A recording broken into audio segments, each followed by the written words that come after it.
yo traje unas medias de cerveza.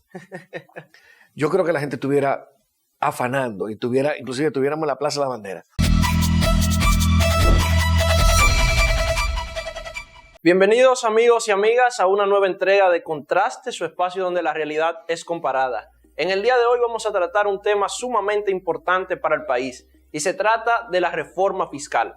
Y para ello hemos invitado a un invitado, valga la redundancia, de lujo, y se trata nada más y nada menos que del abogado y maestro de Derecho Alberto Fiallo Villini. ¿Cómo se siente? Muy bien, gracias David por la invitación y a todo el equipo de Contraste que tienen esta iniciativa tan interesante que yo estoy seguro que aportará muchísimo a la integración de los jóvenes en el debate nacional.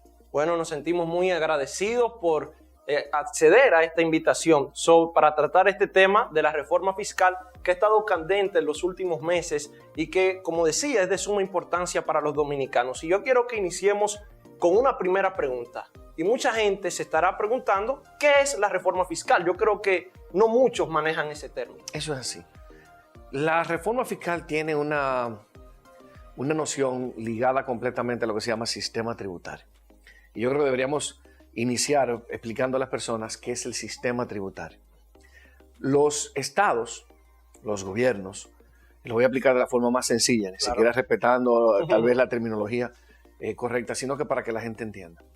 Los estados necesitan ingresos para poder hacer hospitales, para poder hacer escuelas, para poder hacer puentes que comunican una comunidad y otra, para poder hacer obras sociales que no son del interés del sector privado y que permiten que tengamos una convivencia más o menos, digamos que aceptable. Entonces, bajo esa premisa, el Estado necesita ingresos para poder realizar estas obras. Y esos ingresos son ingresos tributarios e ingresos no tributarios. Los ingresos tributarios son, como bien el nombre lo dice, los tributos son impuestos, tasas y contribuciones. Los impuestos son lo que pagamos sin poder reclamar nada a cambio para que el Estado pueda hacer esas obras, para que el Estado pueda hacer hospitales, pueda construir escuelas. Las tasas y contribuciones son las aportaciones que hacemos, pero con la contraprestación de un servicio. Como por ejemplo, cuando pagamos el peaje, estamos contribuyendo para que se mantengan las calles, para que se mantengan las carreteras. Y las contribuciones, que son llamadas también contribuciones parafiscales, son esas contribuciones que se hacen al Estado, pero que tienen también una repercusión a favor de nosotros, como por ejemplo las contribuciones que se hacen al sistema de seguridad social. Entonces, espero que no haya sido una aburrida explicación. Lo que se trata aquí es de reformar, cambiar, modificar la estructura tributaria, el sistema tributario. Es decir, cómo y en qué cantidad el Estado recibe los ingresos suficientes para poder hacer las obras que le permite funcionar. Usted mencionaba dos partes importantes y vi que hizo una división en cuanto a los ingresos que recibe el Estado, que son los tributarios y los no tributarios. Yo quiero que usted pudiera respondernos a qué se debe la escasa participación de los ingresos no tributarios. Ok, yo creo que eso es muy buena pregunta. Y me obliga a afianzar el concepto de ingresos tributarios y no tributarios. Como hemos dicho, los ingresos tributarios es ese dinero que entra al Estado, que contribuimos en la mayor parte, contribuimos los dominicanos y dominicanas a través de diferentes figuras, como el impuesto sobre la renta, que es el impuesto que pagamos sobre todas las ganancias que tenemos con las actividades que realizamos, o en el caso de los asalariados, aquellos que están contratados, que le descuenta su empleador y lo paga directamente a la Dirección General de Impuestos Internos. Como también otros impuestos como el impuesto a la transferencia de bienes industrializados y servicios, los impuestos selectivos al consumo. Esos son los ingresos tributarios que vienen de un tributo, de los impuestos que pagan los dominicanos y dominicanas. Los ingresos no tributarios tienen que ver con la actividad comercial del Estado. Es decir, que el Estado de alguna forma explota recursos naturales o desarrolla alguna actividad financiera. República Dominicana tiene un 6.2% de sus ingresos, solamente un 6.2% de sus ingresos, de acuerdo a un estudio que realizó la propia Administración Tributaria en el 2018, solamente dedica un 6% de sus ingresos al tema, recibe el 6% de sus ingresos por concepto de ingresos no tributarios. Muy diferente. ¿Producto Interno Bruto? No, es el 6% de sus ingresos. Ingresos Entonces, solamente. sus ingresos en este caso serían, al día de hoy, el Estado Dominicano recibe 776 mil millones de pesos en ingresos. Ese 6% viene de la actividad comercial, principalmente de los ingresos a través de Barrick, Pueblo Viejo, que es una mina de oro, claro. propiedad de la República Dominicana, que se entrega en concesión a la minera Pueblo Viejo Corporation. Entonces, esos son 6.2% de nuestros ingresos. Es mucho menos del promedio de Latinoamérica, que ronda el 14%, y mucho menos del promedio que vamos a estar utilizando también, que es el promedio OCDE. Cuando decimos OCDE, nos referimos a la Oficina de Cooperación y Desarrollo Económico. Se le llama el Club de los Países Ricos, porque es la concentración de 34 economías, las principales 34 economías del mundo, que representan el 80% de los ingresos a nivel mundial. Entonces, del Producto Interno Bruto a nivel mundial. Entonces, para responder tu pregunta, luego de poner en contexto a la audiencia, la razón de ser es porque, primero, el Estado Dominicano no ha desarrollado una actividad comercial.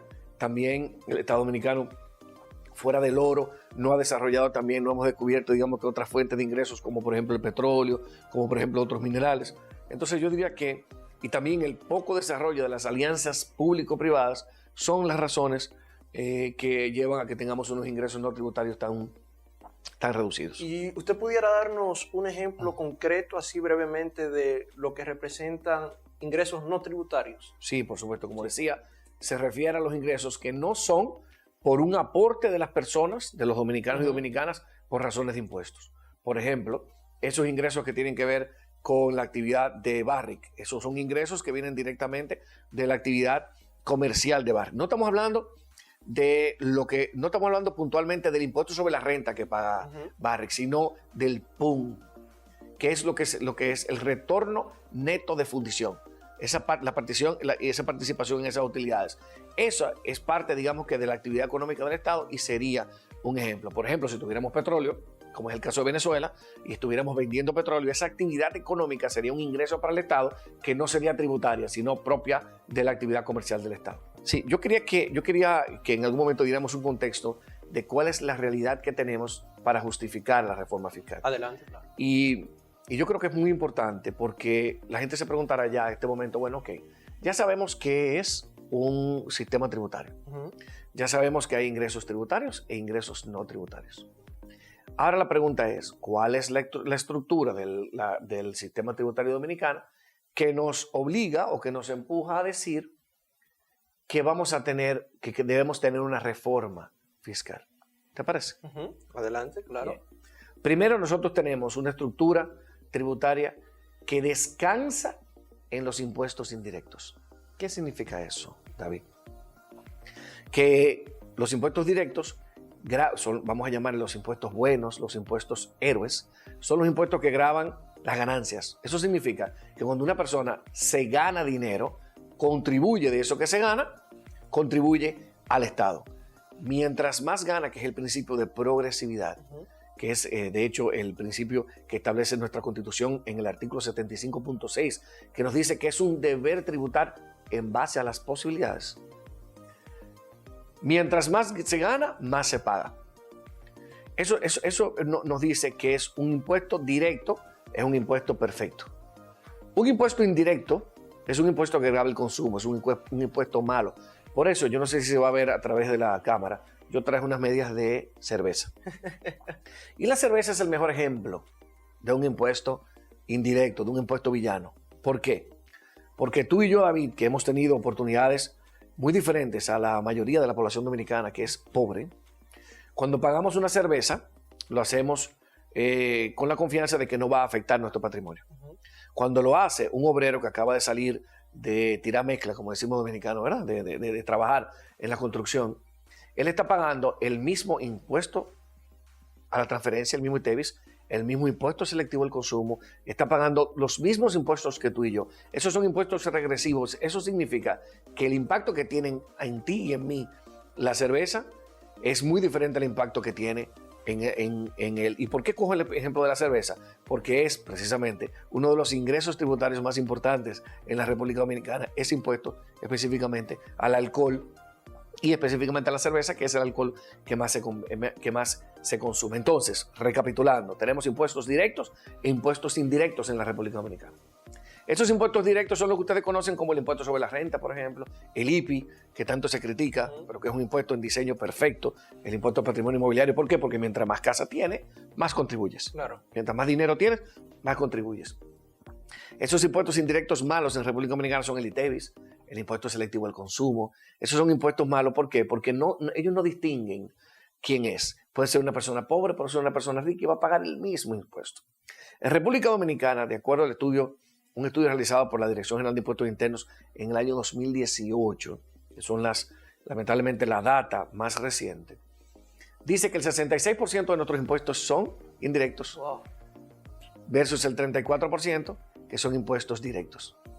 Muy, muy por debajo de la región, que concentra principalmente en un 58 versus 42 en la región latinoamericana, y muy diferente a la región OCDE, como hemos dicho, los principales países, las principales economías, que lo concentran generalmente entre un 51 y un 49. Fíjate qué lejos estamos. Entonces, para que no se vaya a acabar el tiempo sin decir cuáles son las propuestas puntuales de reforma fiscal, lo primero que tenemos que revisar es cómo en República Dominicana equilibramos los impuestos indirectos. ¿Por qué? Porque si tenemos una economía, David, en la que se pagan más impuestos indirectos que directos, ¿qué significa eso? ¿Quiénes están pagando impuestos? Los que más consumen. Los que más consumen. Los pobres. Y no necesariamente los que más consumen son los pobres. Los pobres, o sea, los que más consumen en cantidad. Es decir, un pobre evidentemente no tiene la misma capacidad mayor cantidad de personas, como usted decía al Exactamente. principio, en la República Dominicana. Exactamente. Pero eso no es, sí. Pero hay una pregunta puntual que nos gustaría hacerle. Usted no ha hablado de que la imposición directa e indirecta.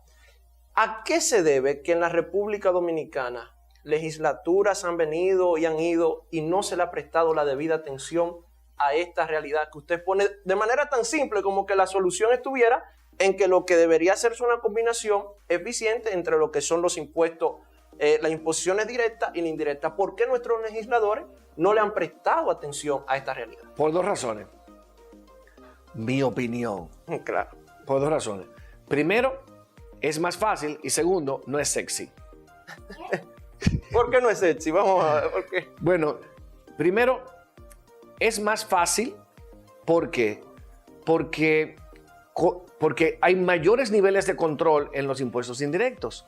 Tú no puedes comprar unas cervezas si no pagas el ITEVIS y si no pagas el selectivo, porque está incluido en el precio. Tú no puedes decirle al colmadero, hey, sácame el selectivo y véndeme la cervecita, porque él la compra con selectivo, por lo tanto la transfiere con selectivo. Es muy diferente al impuesto sobre la renta, donde es un impuesto autodeclarativo. Eso significa que ese impuesto, tú vas a la DGI y le dices, hey, me gané 20. Y la DGI solamente tiene que establecer sus mecanismos de control para determinar si efectivamente te ganaste 20, David, o te ganaste 40. Entonces, es más fácil. Y además, no es sexy. ¿Qué no es sexy? El tema de los impuestos nunca es un tema sexy políticamente. Y uso la palabra para llamar la atención, evidentemente. Lo que quiere decir es que no es atractivo políticamente hablar de... ¿No le conviene a la clase política? Claro que no. El que habla de reforma fiscal inmediatamente le ponen el mote de paquetazo. ¿Por qué? Porque además no hemos hecho nunca una reforma fiscal. Siempre hemos hecho reformas tributarias. Y te explico rápidamente la diferencia. Una reforma tributaria lo que hace es bajar o subir tasas. Muy rara vez la baja. Y crea nuevos impuestos o elimina impuestos. Muy rara vez elimina impuestos. Mientras que una reforma fiscal es mucho más ambicioso. Una reforma fiscal lo que hace es que se concentra en tres aspectos. Uno, en lo tributario. Dos, en la parte del endeudamiento, que lo estamos viviendo ahora y lo estamos sufriendo ahora puntualmente, esta gran tasa de endeudamiento que tenemos en República Dominicana, por supuesto. Y finalmente el tema de los gastos, de lo cual tenemos que hablar más adelante. Sí, bueno, y hay una pregunta puntual. Usted nos decía que los legisladores no es algo sexy para la clase política. Ahora mismo se está llevando a cabo un diálogo nacional con 12 puntos de reforma por parte del presidente de la República. 13 ahora. Ahora 13. Sí. Hasta ayer se incluyó un tema puntual, que sería el 13, que es la reforma al Código Electoral. Bueno, y dentro de esos temas está el de la reforma fiscal. El más importante. ¿Qué debe hacer la gente para poder lograr esta conquista? Mira, esa es una muy buena pregunta. Lo primero es que ustedes están haciendo una gran labor, dedicándole un tiempo de su actividad comercial, de su actividad privada, a discutir estos temas. Lo primero que tenemos que hacer es varios programas más.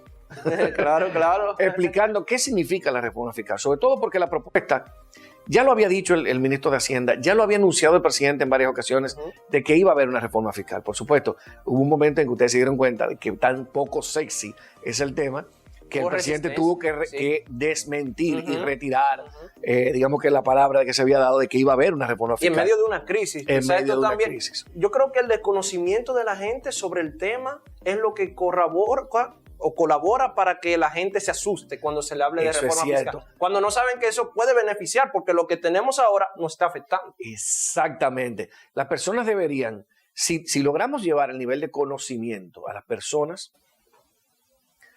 que de cuál serían las ventajas de una reforma fiscal verdadera, seria. Yo creo que la gente estuviera afanando y inclusive tuviéramos la Plaza de la Bandera por una reforma fiscal, porque la verdad es que se pueden hacer cosas hermosas con una reforma fiscal, de reivindicaciones sociales, de reivindicaciones de la gente con reales necesidades a través de la reforma fiscal. ¿Por qué? Porque yo sostengo, y de verdad no quiero ser muy categórico, ni tampoco que se entienda que, como dicen los muchachos, con esto vamos a buscar sonido. Nosotros no podemos estar peor de lo que estamos. O sea que la reforma fiscal, si se hace con la intención que entiendo que tienen las autoridades, solamente va a beneficiar a los dominicanos y dominicanas. Perfecto. Y finalmente, ya por causa del tiempo, espero que usted se comprometa a volver. Yo tengo que volver porque cuando se presente la propuesta el 15 de septiembre hay que explicarla punto por punto. Recuérdate que en la letra chiquita y en los nombres raros es que están los ganchos. Perfecto. Entonces, ¿cómo puede el gobierno, la clase política, que es la que está llamada a regular este tipo de procesos, convencer a la gente de pagar sus impuestos con gusto? Vamos a decir con gusto entre comillas, porque la palabra lo dice, impuestos. Claro. Creo que es muy obvio que sí. Lo primero que hay que hacer para digamos, nadie en ningún país paga a las personas impuestos con gusto.